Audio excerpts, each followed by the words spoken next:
Yeah, I'm still on my phone. Yes, guys, thank you very much for tuning in again to another Boys Presents Halftime podcast. I am joined by Aaron, Copley, Chaz, Cal, Bran, Connor, and Sip. Hello. Connor. So we'll be as usual. We'll be rounding up the fixtures, giving our thoughts, giving our insight, and what better way to start off than the 12:30 game? Copley, what happened on the 12:30 game? Southampton United. We fucking smashed. No, we were pretty mid. I'll be honest. Look, we got the job done, and that's all that matters at the end of the day. We're also missing from our last podcast. We've also had a massive result. Jim, do you want to tell us the result, mate? Don't know what game you're on about. It was a Monday night kickoff, 8 p.m. at Old Trafford. United played a certain team. Do you need to say any further? He doesn't want. He doesn't want to. Good one. Hey guys, that was over a week ago. Can we do some fresh news? So quickly brew over it. United smashed Liverpool 2-1 out the park. See you later. On to Saturday the 27th games. You got lucky. I mean, Rashford goal shouldn't have counted. oh, here we go. It was definitely offside, but Yeah. It's all good though. We're all Yeah, right. but you always give the attacker the benefit of the doubt. They didn't come out and go, yeah, we gave the attacker the benefit for the first time in 2 years since we've implemented it, and we've gave it to no one else. Box office. you are box office for the good reasons and the bad reasons. More so bad reasons recently. Yeah. Look, it's a talking point at the end of the day. Hey, look, right, 12:30 kickoff Saturday. I wasn't planning on watching the match. You know, I was away for the weekend. I thought I'd spend some time with a lovely lady. Of course, I sat there and watched every single football game on the weekend. Hey, look, I ain't gonna lie. United did not look great. Southampton actually looked quite good. I mean, look, for a team like Southampton to have 17 shots against United is Rough. pretty rotten. Yeah. It's pretty rotten. I don't know why you're fucking talking. Nottingham Forest have fucking 18. Okay. Yes, Oh, he's actually slapped you down. The energy on this podcast. Yeah, sure. No. I mean, Mike is locked on to the wrong person in GTA. He's just swinging. You're walking past. United simply got the result, which is all they can really do at the moment, ain't it? At the end of the day, 3 points is 3 points. Whether it's 1-0, 10-0, 9-0. And take it also gets dark as well. Yeah, and at the end of the day, yeah, it gets dark, which is always good. Yeah. Well, I mean, it was a win for United, which is.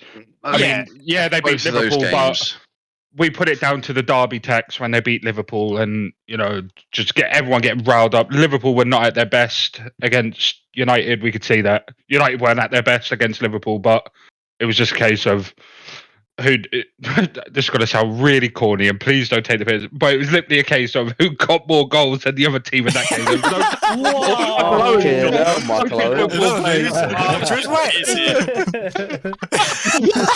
That's crazy. I didn't know that's how you win a football We tend to forget that, again, United were still pissed, well, not even pissed poor, I mean, they still grinded out the result. They're still in a massive transitioning phase. They're still welcoming all these different signings. The few signings we've made. Few? Fucking hell. The league, mate. Oh, I wish my sign was like that. Yeah, well, I wish my club spent most in the league. Nottingham Forest are copying your business plan. You did last 2 seasons, you greedy bastard. Yeah. Shut your fucking mouth. Last season. What Arteta done last season was actually like make signs that make sense, not spend. Yeah, this season. Yeah, but Glazers out. Didn't do enough last year. Anyway, we're not going to get into that. That will be an entire podcast topic. So much waffle. I don't even know where to start. Fuck me. No. But seriously, I am super excited for this extremely talented dribbler to join our league. Yeah, one of the best. You look in the Dutch league, and his dribbling stats are just fucking phenomenal. You look at his TikToks; they're unreal. He's only 41st in the. No, 39. Oh, my bad. That's better than that. 39. Well, Liverpool won 9 past Bournemouth, and Salah didn't get a single goal. So shut the fuck up. I mean, Oh no, my team won, but Salah didn't score. Right. We all know for a fact that teams and clubs are literally just overcharging United because they can, because United are desperate. You sign Casemiro. I personally think it's a great signing. And as I saw on Twitter the other day, you basically paid 100 million for a fucking fidget spinner. Like, it's incredible. It's that signing, right? There is so much pressure on this kid, and it's going to be interesting to see what happens. Stats in the Dutch league aside, any player being bought for £100 million, I think it's a £94 million fixed fee with £6 million add-ons, I think is the breakdown. But any price of that size, he's going to be considered a flop no matter what he does. I think I said in the chat the other day. Don't get me wrong, he's young. He's probably going to sign a 6-year deal. Well, I don't know what his wages are, but whether he puts in 15 goal contributions for the rest of this season, which is probably you would expect, like someone like or any other wing in the league, you say that's an average decent return. But because of his price tag and because of the team he's coming into, he's going to be considered a flop no matter what, unless he bags 30, 40 goals, which he's not going to do. Right, so you think if Anthony came in and got 15 goal contributions, he would probably what average? That's like decent, yeah. I don't know what the average is for last season off the top of my head, but we'll take it. When Pepe came in and got 21, he was branded a flop. So he got 21 goal contributions. Yeah, goals and assists. My God, still shit. Still shit. All comps or Prem? Obviously, it's all fucking. 20 of them came in the FA Cup. No, actually, yeah, against fucking. No, he didn't score Fleetwood Town in the FA Cup. He got 10 goals. Not the Woods. 10 goals, 1 assist in the old Premier League. No, but seriously, he's got. I'm sure he'll do all right. But I mean, Just can't wait to see them like 2-0 down, and he's pulling out trick shots by the corner flag and shit. The thing is, I can see him being the new Richarlison, just being the most hated player in the league. I can't. He's going to get fucking battered every single week. Oh, absolutely. The thing is the 2 signings he's made from the Dutch league, I know very early, have been quite good for us. So, obviously, you can't. It's hard. As I said earlier, it's hard to put the price aside. But as a player who knows Ten Hag, will know like what his job is because he's obviously been with him for a few years, and hopefully has the same or similar mentality to Martinez and Malacia, which is leaps and bounds better than what we've got, and he's better than what we've got. Donny's been fantastic as well. Do you know what I mean? So I completely agree, 100%. But my last thing, sorry to cut you off, but my last thing about this game or this signing, I'll say, is we spoke about it in a couple of podcasts ago. If we didn't sign a winger and either Rashford or Sancho ran massively out of form, like horrific, like last year, or get injured, we're playing with Alanga and Ahmad or I don't know who else, Palestri. That's not the worst thing with the way Alanga's been playing. The 2 games Alanga's played, he's been one of the best United players on the pitch. Oh, let's not get to now. He was shit against He's been competent. He was not been one of the best players on the pitch. I will not have that. He was shit against Southampton. Liverpool, he surprised me, I won't lie. But then he was taken off at half-time, which did confuse me. Because he is very positive, very attacking towards Trent on that left-hand side. And then to see him taken off at half-time, it was strange to me, but I mean, at the end of the day, we got the result. Martial assisted Rashford, which is exactly what he did. So, but no, against Southampton, he was fucking pony. How much United spent this window? 2. Oh, fucking much. It's 160, 210, 225, I think. When me and Jim looked at it earlier, it was a net spend of 225. Yeah, on 4 or 5 players. Malacia, Martinez, Casemiro, Anthony. And potentially, we're getting in that Dubravka, which is a £5 million loan fee, I believe. Yeah. And I saw us rumoured potentially with someone else who I've already forgotten. Dest. Yeah. Like late move for Dest. I think that'd be another loan off the top of my head. I'm not too sure, but that'd be a cheap one because Barcelona want to get rid. Yes. Well, let's see what happens with them. Right, let's see what happens. Let's try and get through these games as quickly as possible as well. So next game after that, Chelsea versus Leicester City. When you talk about grinding the result out, I mean, I think that's 3 red cards in 3 games for Thomas Tuchel's Chelsea, right? Including his, of course. Oh yeah, he's Koulibaly's and such a stupid red. I wouldn't say they grinded the result out. Leicester were just more shit. Leicester were robbed. But so I watched the entirety of that game, right? And so after Chelsea went down to 10 minutes, like the 28th minute, Leicester still didn't attack. They had the ball in the back, then they done wrong, and it was probably wrongfully disallowed. It was. Is that a word? Wrongfully? Definitely. Yeah. That was the 100% But besides the point, Leicester still weren't good. They weren't. They were shit. No. Besides the last 15, 20 minutes, they were not good. And Chelsea were. Dominated the game with 10 men. Yeah. I think they did. They did. Maybe not statistically. Majority possession. No, they had a lot more going forward. They had majority of possession for like that middle half an hour, 40 minutes of the game. But till about the 60th, pushing 70th minute, Chelsea had full control of the game. They had over 10 more shots, more possession. Yeah, but that literally came in the last 15, 20 minutes of the game. When it was where Leicester were pounding for a goal. Because they got a goal in the 66th. More chances then. No, if you look at the stats overall, but in terms of the actual game management, Vardy had 2 chances that normally would bury. Like, I feel like they deserve to win that game, but just because they're so shit. No, but that's what we're talking about. It's you would like Chelsea played well. They controlled the game for the majority of the game. For 10 men, Chelsea did what they needed to do, but Leicester were just more shit on the day. Goal robbed. It's happening in every game, every weekend, Jim. Some team is being hard done to. If a goal disallowed that early on into the game is literally getting your head down and you can't get back into it, then I don't know what to tell you. Leicester are shit. They are fucking shit. If we don't beat them, I swear to God. But they fucking something needs to happen. We've seen Scotty P's gone, which we'll probably mention later, but Rodgers' head is on the chopping block for sure. 100%. I mean, Fofana's on his way out as well. They don't have time to get a replacement for him in the next 24 hours. Yeah, they've got a replacement. Who? They have their replacement is. Give me 1 second. While Chaz is looking, anyone seen that Williams going to Fulham? I saw that today. That was rumoured at the start of this transfer. That's a decent signing for Fulham. Is it?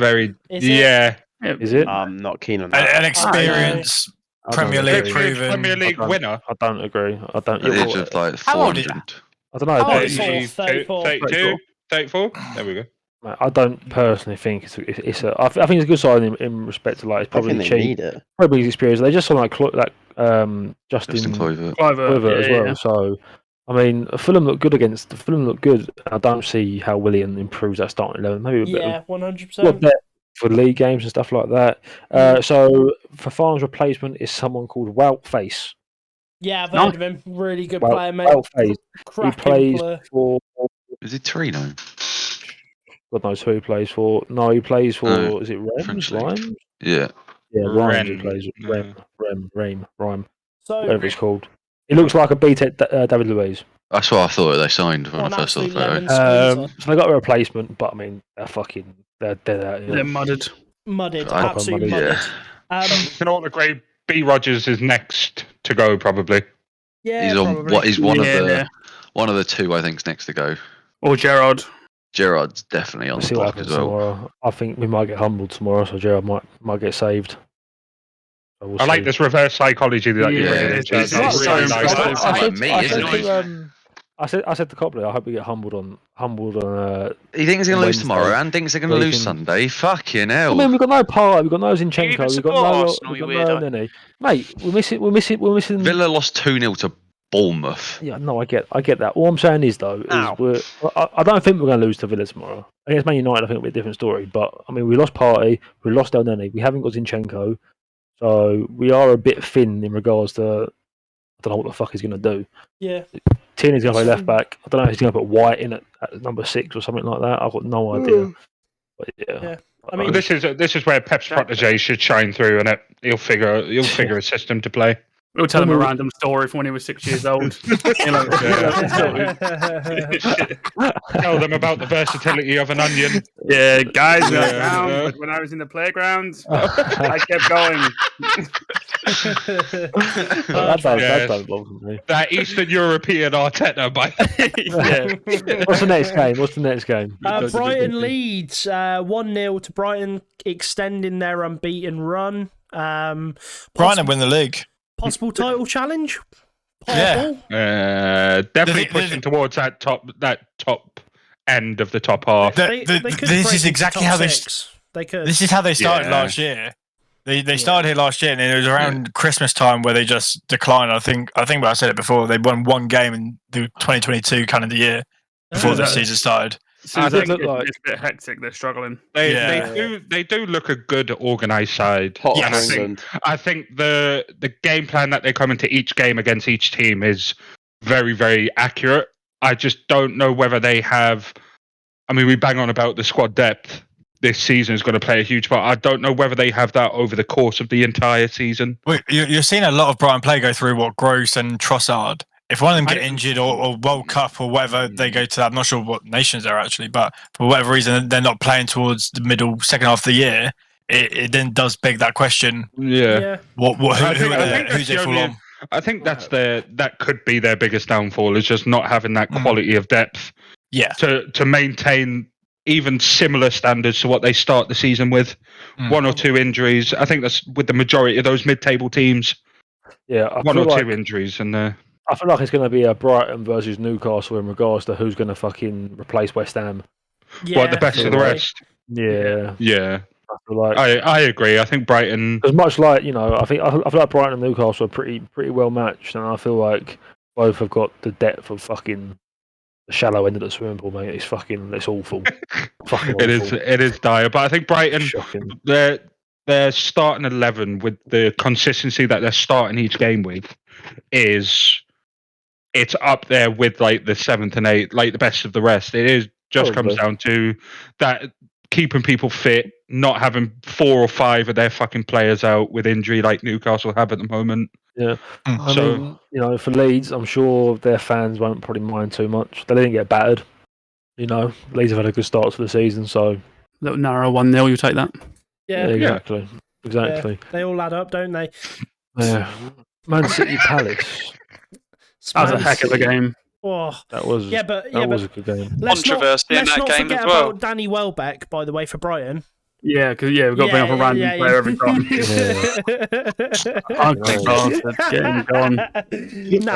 City Palace. I mean, City just it seemed like they flicked a switch. Like with City, I don't know about you boys. Like whenever they go 2-0 down, I'm never like, oh no, they're in a better trouble. position to win when they're 2-0 down. It's horrible. I'm like, when are they going to flick the switch? And then obviously they did. Should have been 3-0 down. Should have been 3-0 down. We'll get to that. The corner shouldn't have been a corner for Palace's second. So the thing is as well though, it wasn't even as if like Palace probably like obviously winning at 60 minutes.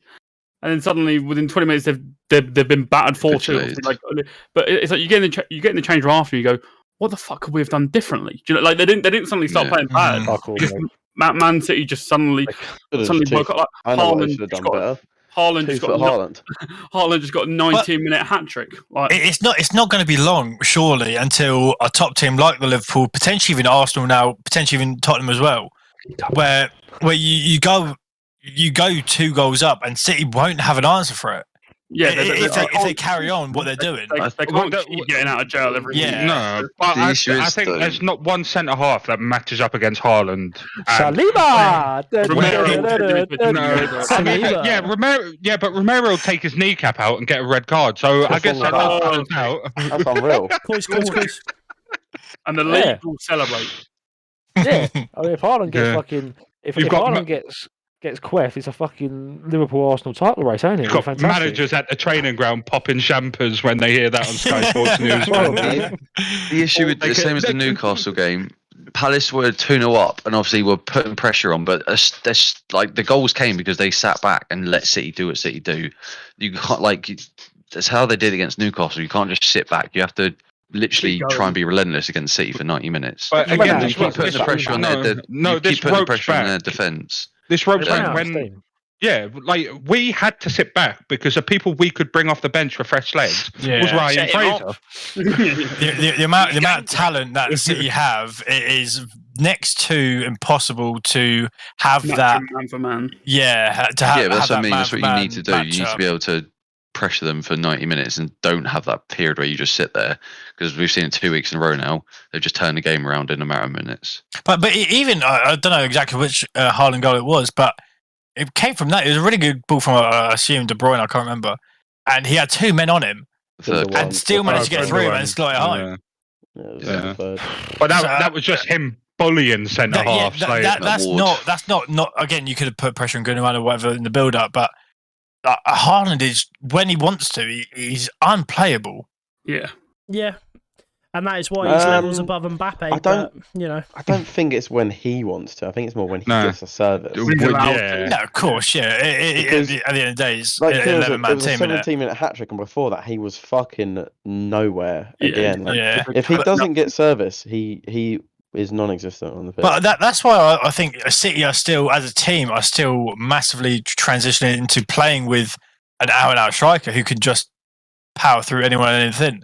Because not only to Newcastle, but to Palace as well in back-to-back weeks or back-to-back games, to see yourself with a 2-goal deficit is very unlike City. And obviously more goals than normal.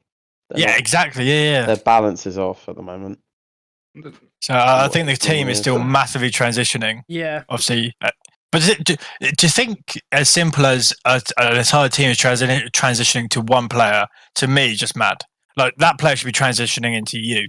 But because it's Haaland and because of what he can do, it's just mental, innit? Yeah. It's a bit both, though, isn't it? Yeah. Of course, yeah. If you could have the end, like the final third product of De Bruyne, Bernardo Silva, Mahrez, Gundogan, you would happily take that transition phase to feed that striker all day long. Yeah, 100%. There is absolutely no way Pep's brought him in and said, right, so don't do anything, just see how the team plays, and then you play around that. No, you've got the world's best number 9 who is bumping defenders off with his bunda and shrugging people off. Like, he's a fucking cheat code, and I agree, Kieran. Someone needs to take his ACL. There you go. Yeah. just take it off him. Just get Roy Keane back out of retirement. I mean, speaking of like teams finding their level and stuff like that, Liverpool against Bournemouth 9-0. Liverpool finding their level in the league so far. You know, after a few lackluster results. Bobby Firmino coming back with a bang. Yeah. Bournemouth just fucking Burnley with a mask on, mate.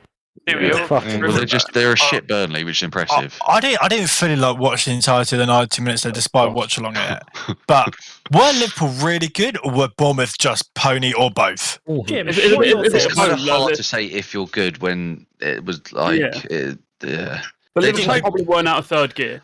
Jim, were you happy with how Liverpool performed? Not goals aside, just your style of play and what you did against the pony side of Bournemouth.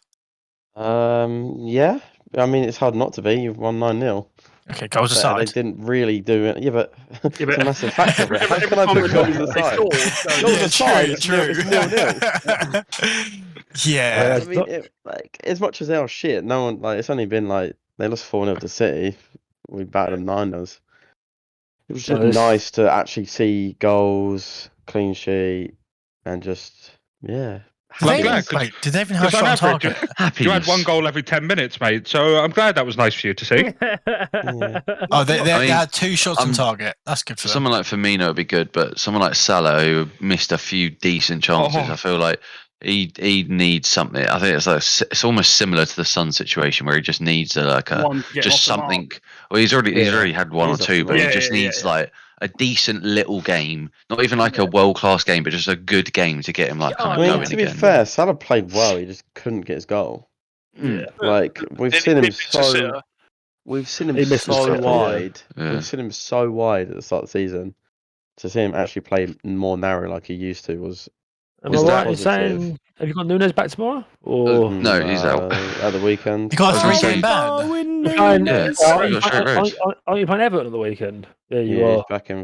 Mason Holgate's gonna have him rattled. He's getting fucking done again, mate. Mason Holgate is he's done it again. Quickly to bring it back to Bournemouth. Obviously, have now parted ways with Scott Parker, which seems like a pretty mental decision. I think that's ludicrous. Considering their 4 fixtures they've played Man City, Liverpool, Arsenal. That's got nothing to do with fixtures, mate. Yeah. So the 4 games, even the Aston Villa one, he's called out the board after for not backing him, and he's been saying to them, look, all the other teams are signing. We need something there. Like we need, even if it's players to bring off the bench that just fill a hole for 20 minutes at the end of the. And in his post-match interview after getting absolutely run over by Liverpool, he said that his team were no better than the 9-0 defeat, which is obviously deflating if you're a player, but don't be shit.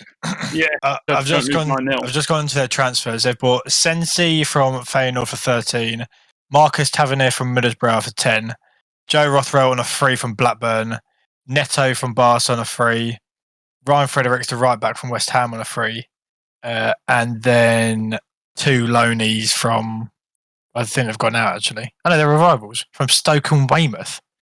Yeah. Anyway, I think he's quite just in his feelings.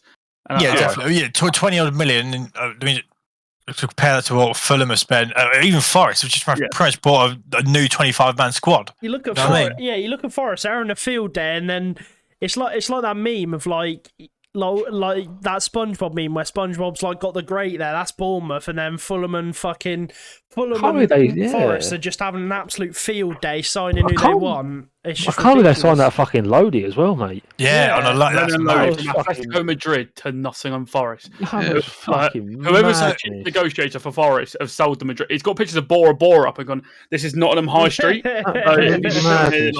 So for some comparison, Fulham have spent £50 million. All their players are for Sporting, from West Ham, United, Wolfsburg and Arsenal, and then a couple of loans from top division teams.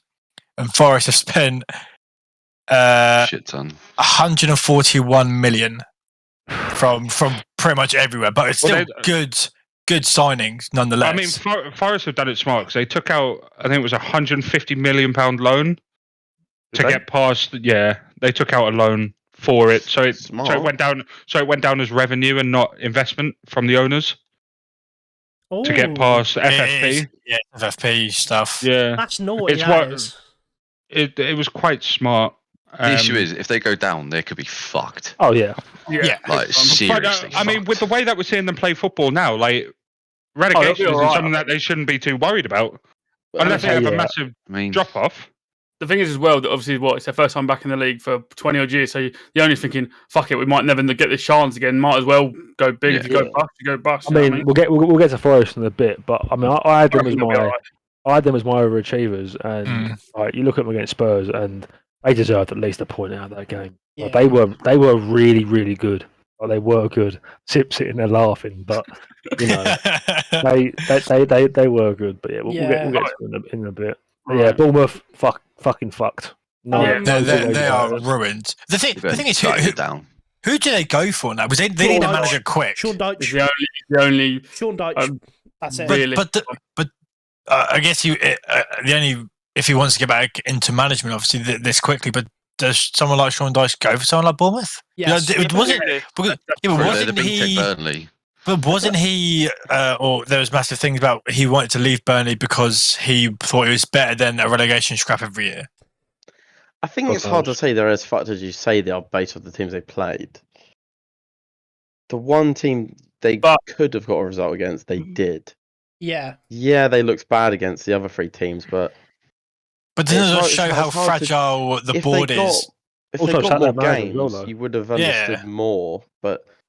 Not only have they played the teams they've played, but as Chad said, they've got to get a new manager and then play potentially a brand new style. And the players may not be able to adapt quick enough. Scott Parker's been working on that style of football for the last 18 months, all of last season, and 4 games into them being back in the Premier League, a lot of players playing in the Premier League for the first time, and the person that's got them there has left. They've got to get a new manager, a potential new style of football. The new manager isn't going to be able to sign players that he wants.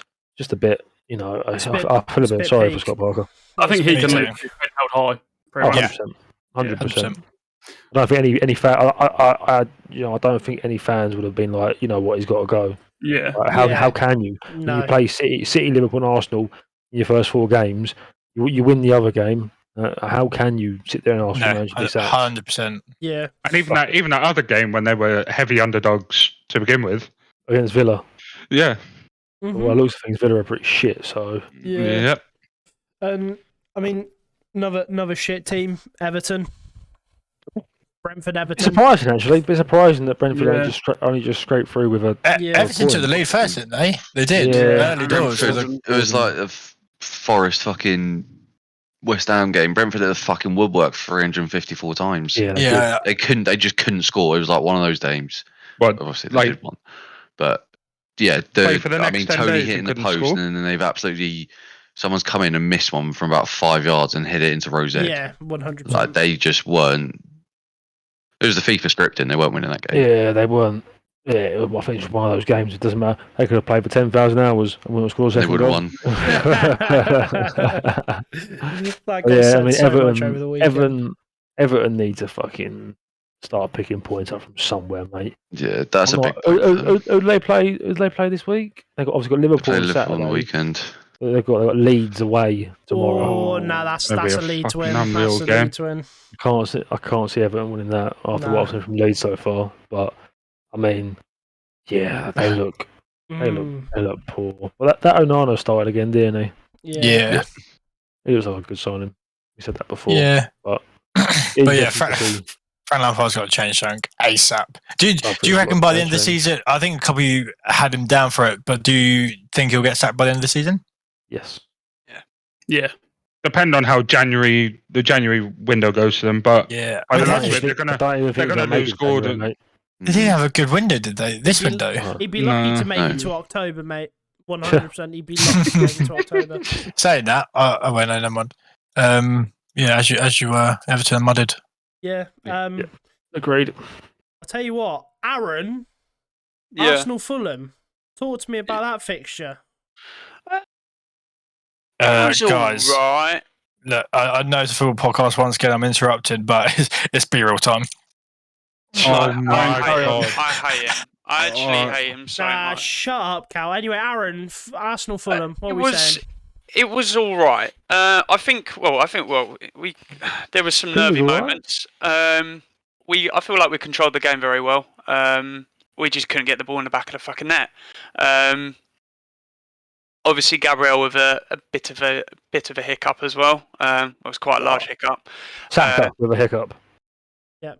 Yeah. I mean, I could pick a load of things from out individually about what they did wrong, but I think it went under the radar, especially by fucking Brick. I'm calling you out on this, Brick. Odegaard controlled that game and was an absolute menace. I will not hear otherwise. He was fan-fucking-tastic that game. He was a joy to watch. A joy to watch. He was unreal. I've held on to that for days. Yeah, he actually has. Right. He's held on to that for so long. I won't take that slander when he played fantastically. It was fucking brilliant. Look, my point of view from Odegaard, he was watching a completely different game. Nah, I just thought like he had Bruno syndrome where he was just holding on to the ball like half a second too much, like too many times. So that's why I was looking at it like that. But not a chance in hell. Right. Oh, my say on Arsenal. I don't want to smile too much. So I may get cancelled. I personally think it was our most dominating performance so far this season, without a shadow of a doubt. Bournemouth? Yeah. No. Yes. 100%. It was our most dominating performance. Without a doubt. We controlled the game.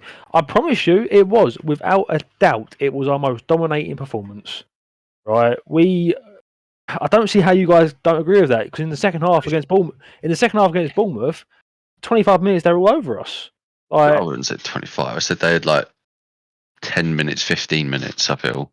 I wouldn't even say they were dominating you. They had a few.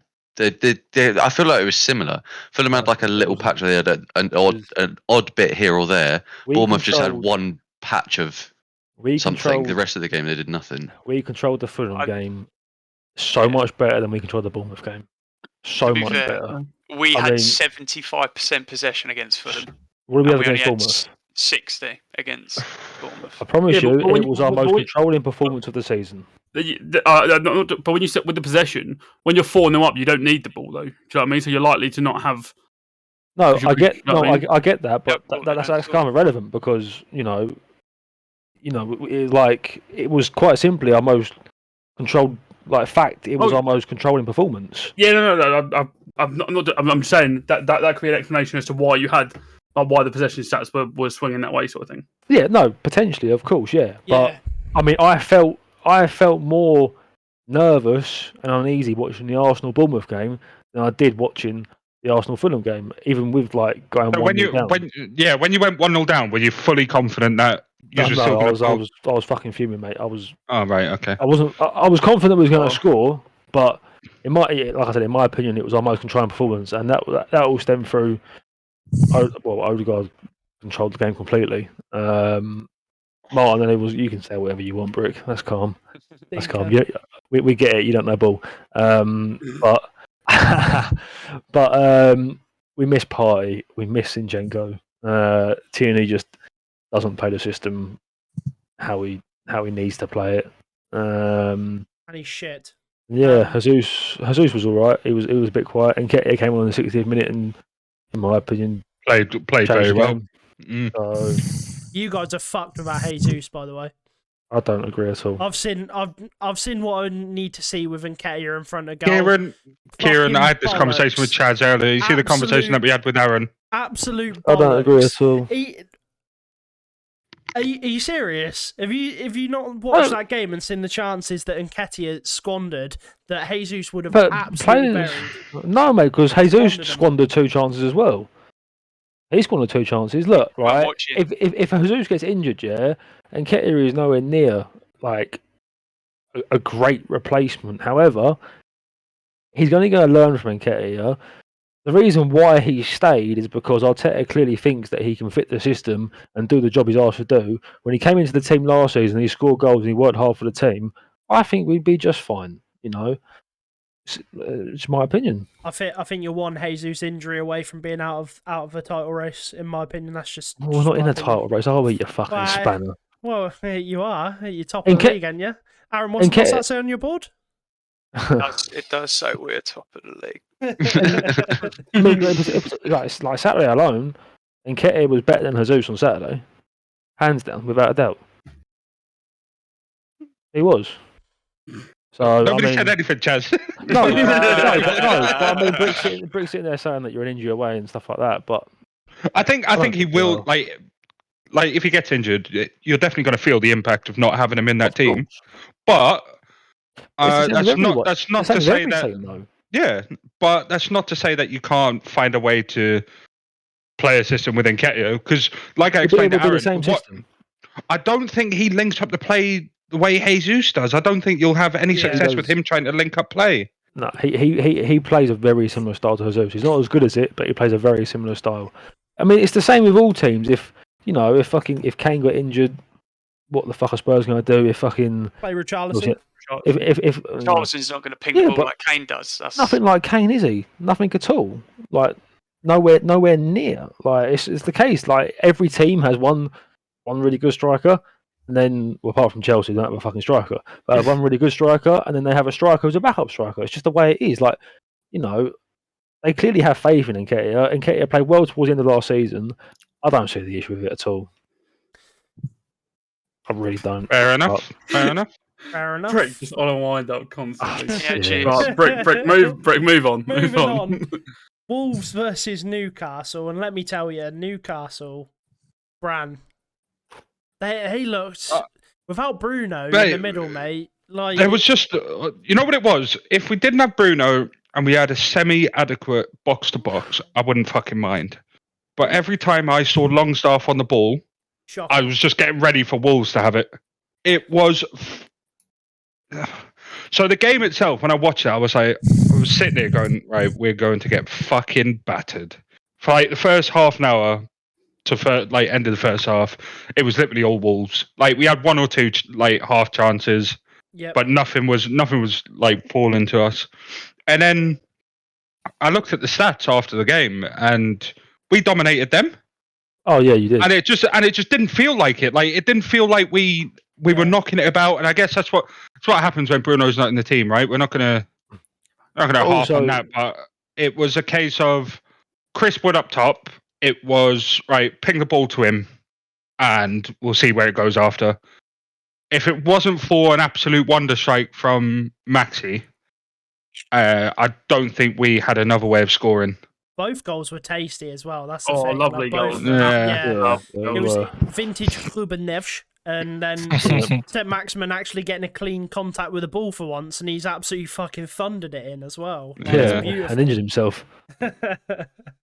Yeah, I mean that's the downfall now is obviously without Bruno, who I think they'd done a scan on his hamstring that they didn't notice it until after the cup game against Tranmere that he had actually done it against City.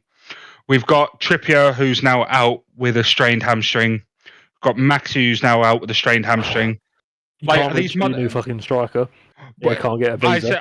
Isaac can't get his work permit yet for some reason. It's been I don't know why you're laughing. No, he's got up until 70 minutes before kickoff tomorrow. Yeah, but he has weird time frame. So it's strange, ain't it? So weird. Well, no, I guess 10 minutes before team sheets have to be in by an hour before, don't they? Yeah, I guess that's why. But I'm still hopeful. Like a point away at Wolves, if we can play badly and still get points away from home, I'm not going to be too critical. Obviously, it would be helpful if we had depth. But I was saying to Chaz, the players that we brought on off the bench changed the fucking game for us. Yeah. The people who I didn't expect to bring anything to that starting 11 in Ryan Fraser and Murphy. Yeah, they played came on, added a bit of pace, up the tempo of the game, and then we had them on the back foot for the last half an hour. Yeah. And it's just a shame that it was just Maxi's goal that fucking found the back of the net. That was a banger as well. I mean, to be fair as well, just a little side note, nice seeing VAR doing its job. Obviously, we do moan when it doesn't do its job, but I would have been livid. Yeah. So glad to see VAR actually, but it's a shame that the refs don't feel confident to make that decision. Yeah. But anyway, like the standard refereeing sucks, so I don't blame them. Moving on to the next fixture, Aston Villa West Ham. Did anyone watch this game? Fuck no. I saw the first half. I saw the first half stats, and the highlight was like a 30-yard shot from Coutinho that went straight at the keeper. That was like the highlight of the half. I was like, "Fuck me, this is awful." They're like two teams out of form completely, and it just seemed that was the exact game. It was just a scrappy little 1-0 win. I think with the players that Villa have, their starting lineup, everyone knows their names. Like, I don't know where they're sitting at the table at the minute. It's got to be 15th or below. Yeah, it will be. I just don't get it. Obviously, Martinez had a really good year last year, didn't he? And then they're 15th. The 15th, yeah. And you think like Douglas Luiz, obviously Boubacar Kamara, Coutinho, even Danny Ings. They've made signings, man. Yeah, like Buendia, Bailey, they're all starting on the bench as well. They've made signings. So I just don't get it. I don't think needs to change it. And you've seen it. On social media with Villa fans are calling for Gerrard's head. Yeah, they are now. Yeah, they are. So Rangers tax. That's all I'm going to say. Could have happened to a nicer person, Steven Gerrard. You know what I mean? So love the DJ. It's another area where Vieira was better. He was a better player and a better manager. So Lampard and Gerrard, great players, awful managers. Vieira, top tier.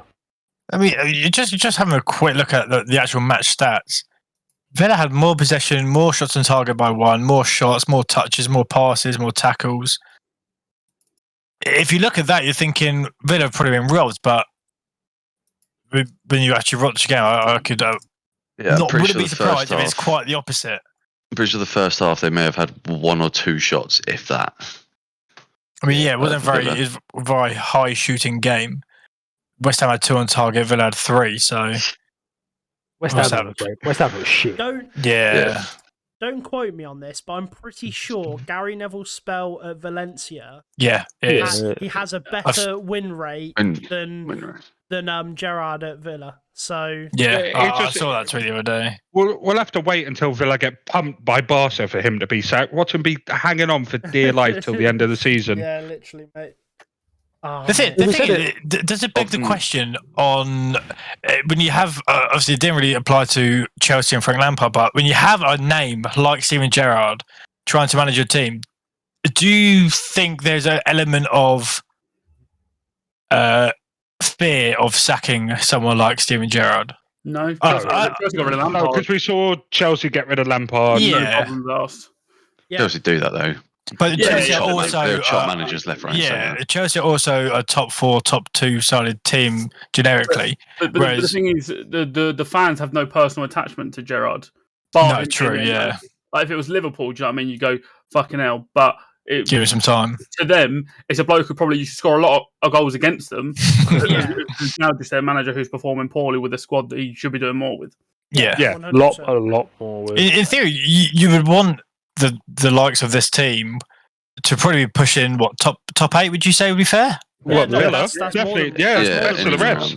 They need to be competing with West Ham, us, Brighton, like that caliber of teams where their teams there or thereabouts on their day, but nowhere near Arsenal, Spurs, Chelsea, all of that. Like they do need to be competing for the best of the rest and eventually push into. I mean, with the way Villa have spent, it's not like this. Is why I feel somewhat sympathetic towards Lampard. Lampard's got shit at Everton, like absolute shit from back to front. Realistically, in terms of player quality, he's got like a couple niche players here and there that bring out like Anthony Gordon, stuff like that.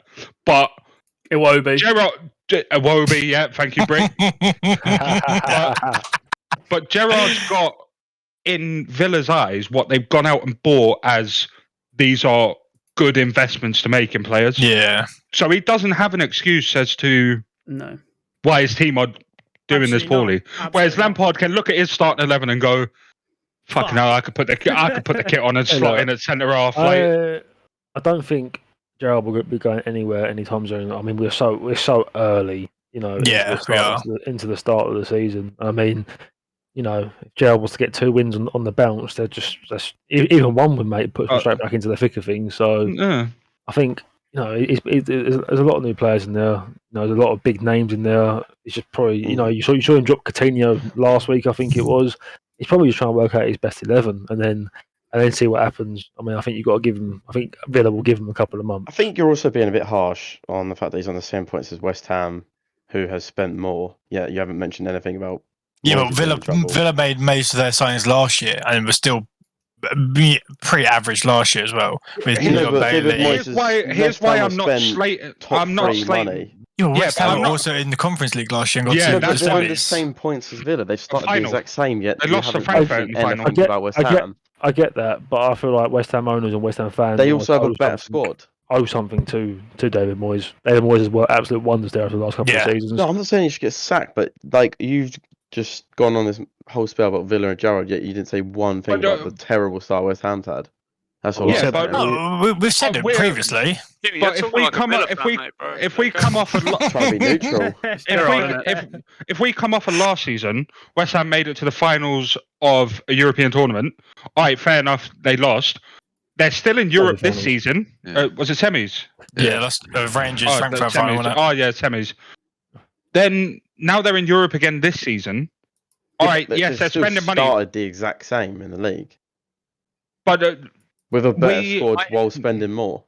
But we had this conversation at the start. But West Ham have to give Europe their all this season. Like they have to. But they've played Europe once. That's still not an excuse to not play one. Yeah, but that's what we're saying is that they've got a higher chance of staying in Europe through the European tournaments through that qualification process rather than in the league.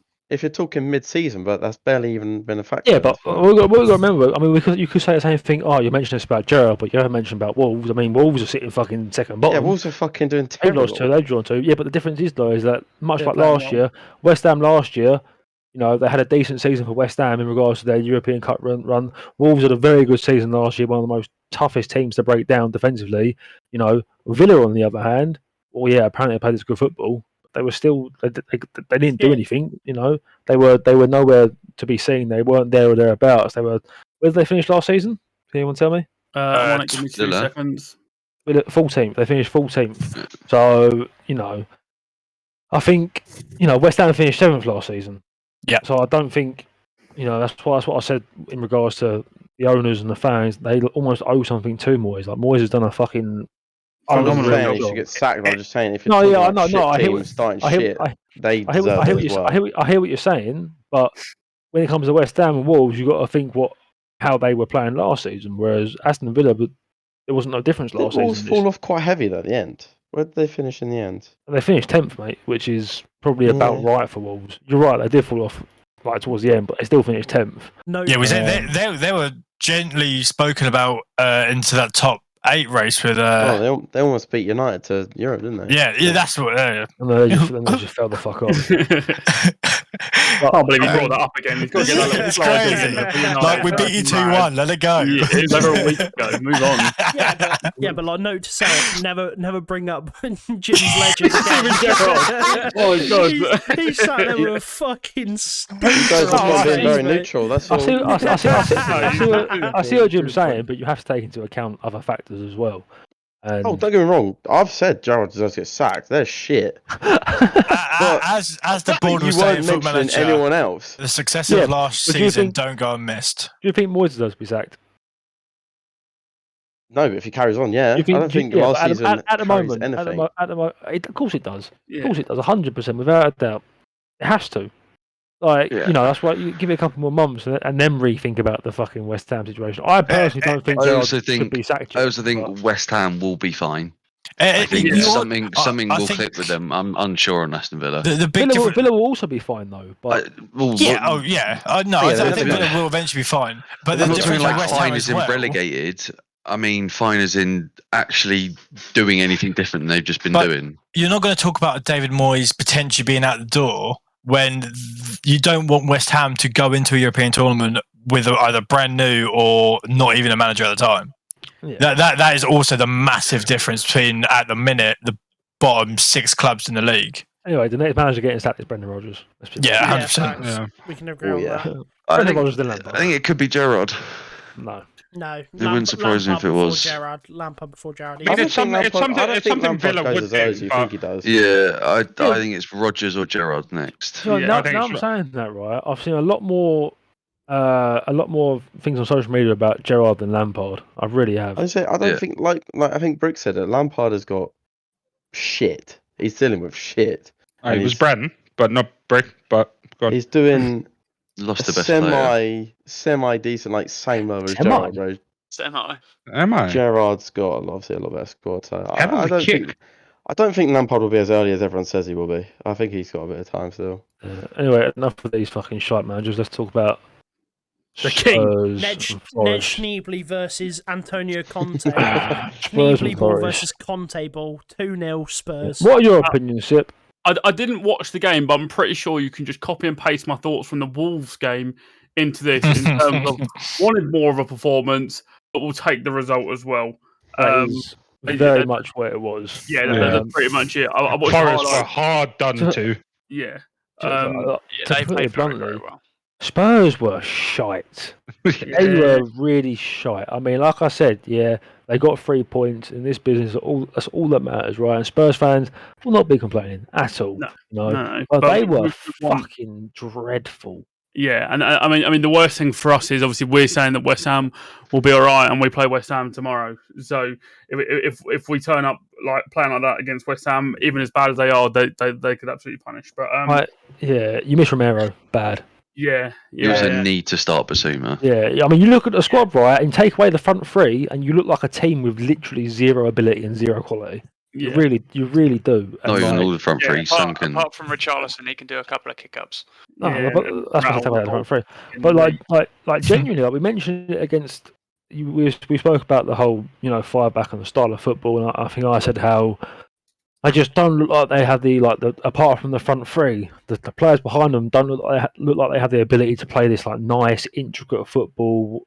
And they've really done. They keep getting results, so it's not going to change anything. It keeps fucking working, but they just look like a fucking bore. They really do. I mean, who cares? They're getting points. That's a simple fact. It's business, isn't it? So. We've had years where we've played the nice football and got fuck all from it. So if we can play about it and win, and like I said, rattle half the league with a couple of keepy uppies. I mean, I don't have it. I talking of keepy uppies, I've seen so many people have so many issues with it. I don't get it personally. Makes no sense. It's like you summed it up perfectly. If it's against your team, you want your players to clatter them, and now that's gone. Yeah, and they deserve it.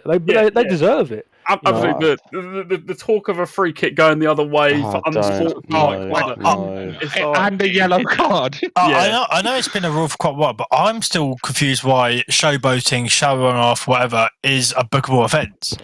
I've only ever seen Neymar get booked for it.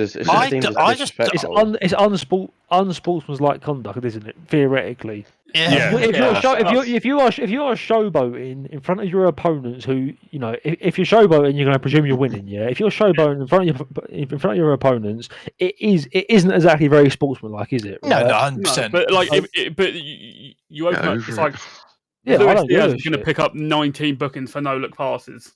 Because that bastard does one every game. Anthony's going to get a card when we're 4-0 down, don't worry. Whoa. They do a 360. Yeah. That's not showboating, that's called fucking being clever. Like, we're here. You didn't expect that, did you?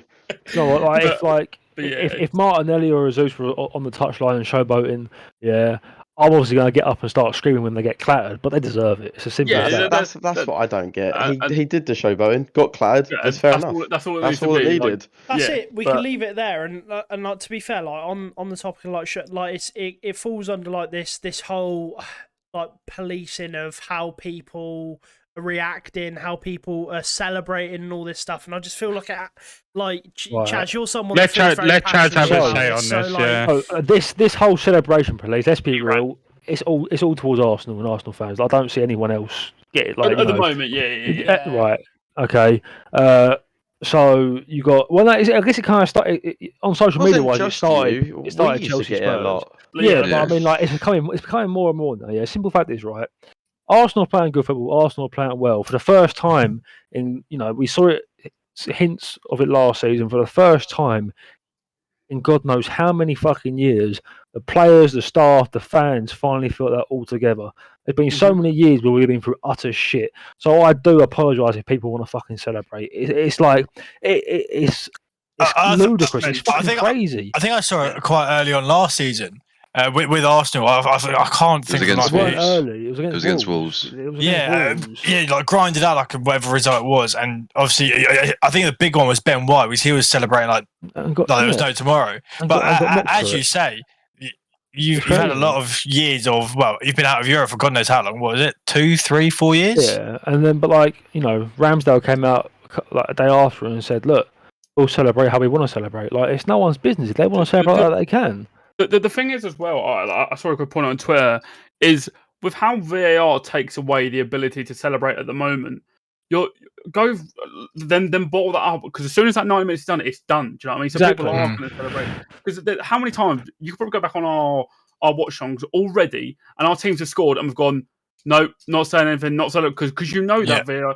So the whole emotion of the game is essentially taken out for 90 minutes, because you can celebrate and look like a tosser. So as soon as that full-time whistle goes, fucking see, like the whole bitter old fucking the whole fan, because Arsenal social media, Spurs fans mocked Arsenal fans on Saturday for celebrating like they won the league, and then they proceeded to go ahead and celebrate their fucking arse off minds of the crowd when they scored their second goal against Nottingham Forest. I don't have an issue with it. Players are allowed to celebrate. I don't care what fans say. Like if fans want to be fucking celebrational police, then let them, right? But it's the fact that you've got like seasoned veterans who, Richard, like, well, they got fucking sacked for a reason because they're a bunch of cunts, right? But you got Andy Gray and Richard Keys sitting there speaking about it. You got fucking Simon Jordan and fucking Souness and Talksport speaking about it, and then you got the young that was played for fucking City came along and said that. What's the issue with it? There is no issue with it whatsoever. People want to sit there and shit on other teams' happiness because they want to celebrate how they want to celebrate. Football as a sport is so passionate as well. Like people literally put their lives into it. It's crazy. Yeah, we're also forgetting how. We look at Copley. You know what I mean? United lose. Don't talk to him for 48 hours. God, I'm being generous. Lose on Saturday. By Thursday, he's going. Not everyone can step back and be as calm as me, you know. Yeah, mate. The chickens don't come out of the coop at all, mate. When they know, they just leave their eggs at the door and they chill. Like they know he's on smoke. Another thing is that we're forgetting how big the difference between 1 point and 3 points for Arsenal this season, massive. like how massive. big it is. So they're not celebrating a 1-1 draw against Fulham when the season's done and it means fuck all. Like if you really wanted to have a go at that, I'd be like, I maybe get where you're coming from. But the fact they've got 2 extra points, this like we've seen last year how big, and with the title race, top 4 race, relegation, how much every point matters. Literally. So and you look at him like in regards to points, we can only play the teams that are put in front of us at the start of the season. It's as simple as that. Yeah. But in regards to points, we haven't started this well for 20 fucking years. Like really? Yeah. That's 20 years. That's near era as well. Do you know what I mean? It was the 19 years. Like it's like just let Arsenal fans celebrate, man, because at some point in the season they're going to get fucking humbled, and then people can laugh at us then. But it feels like we lose, we get mocked. We celebrate, we get mocked. It's like, that's when you just focus quickly. Chelsea are 1-0 up. Sterling scored Mount assist. Mount assist. He stinks. FPL assist. Absolutely stinks. I've just watched. Like he must have had about 3-4 opportunities in this game, and he is absolutely fucking woeful. Anyway, Sterling. To keep it on topic with sort of the game week through roundup and everything, we'll round like the podcast up shortly so we can watch those games. There's midweek games, of course, on throughout the week. This podcast will be released shortly. I mean, tomorrow morning, Wednesday morning. Tomorrow morning. So my last bit with Arsenal is that game against Fulham are games that Arsenal would lose last season. So it's the first time. It's the first time in 9 years that we have conceded. So it's like going to half time level, conceded a goal in the second half. So I've been losing in the second half and come back. The first time, like it just There's absolutely nothing wrong. You celebrate how you want to celebrate, mate. It's a massive result. With all due respect, Liverpool weren't firing all cylinders, but look at was it Fulham against Liverpool? Yeah. Like Fulham have played some good fucking football. They're a bastard of a fucking team. That Mitrovic is a little fucking cunt, and it annoys me because I really like. I've got a soft spot for cunts in teams because it's what every team needs. But he's a little bastard. And for the majority, we kept him fucking quiet, and we went 1-0 down, and we came back and we won the game. So for Arsenal fans, just let them celebrate, man. Yeah. It's just gremlins on football Twitter that have never been to a game. Yeah, exactly. Literally. Yeah, and it's funny how like football, it was majority. I saw it was from Spurs fans. Obviously, it's just Twitter Spurs fans, but like how, like I said, they mocked it, and then you've got fucking Spurs fans going mad at the ground when they score a second goal. Like, good, that's what you should be doing. Absolutely. Like, get a grip, basically. The thing is, you see videos. You see videos from mainly the Man City ground when they celebrate and people going, "Yeah, see more atmosphere." And they get mocked. So Arsenal and the Emirates has been renowned for being a fucking library. So the second we make it loud, we get mocked for being too over fucking happy. It's like you can't win it. Damned if you do, damned if you don't. Unless you're winning the fucking league, you can't win in this business. You really can't. Yeah, really can't. Obviously, we're going to win the league, so fucking we're Arsenal. That's a TikTok in 36 weeks' time. Hey, listen, But, it's happening. That just about rounds up the the podcast. I don't think anyone else has anything else to add. Aaron, I think Aaron wants that good night. I'm fucking hungover, mate. It's fucking coming up to 8:15, and I stopped drinking over 24 hours ago, and I don't know. Aaron, do an outro for us. Outro the podcast, mate. Drink responsibly. Thanks for coming. Yeah. There's some stuff below. Click on it. Just go down there, yeah. Good effort. Good effort, Aaron. We'll see you next week for another podcast. We'll see you tomorrow for the watch along. Yeah. And the watch along, yeah. Oh.